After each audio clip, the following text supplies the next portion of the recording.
Con Edison workers Jason Gorman and Darren Watson are in Smartsville, California, helping to restore power to residents preemptively turned off 4 days ago due to the wildfires. It means a lot to me because, being a lineman myself, it's a form of pride, and it makes you feel good knowing that you help turn the lights back on when people are in need. Some of the dangers we were told to look out for: rattlesnakes, mountain lions, stuff like that we're not used to back home. They're part of a small New York contingency, 29 employees from Orange and Rockland and Con Edison energy companies. They're going out into the field in teams of 2, doing damage assessment and patrol for PG&E so they can effect repairs.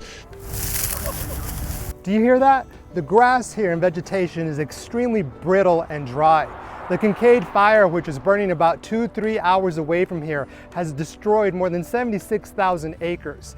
And that's what has residents here anxious, the dryness of the environment.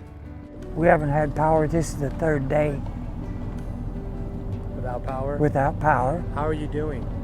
I have a generator that I run. By helicopter and by foot patrol and driving the roadways.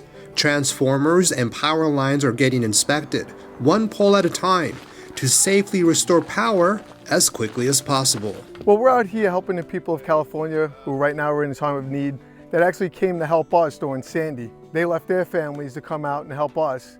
Now we're reciprocating, helping them. I've talked to a couple of them. They're good people, and I'm glad as hell they're here.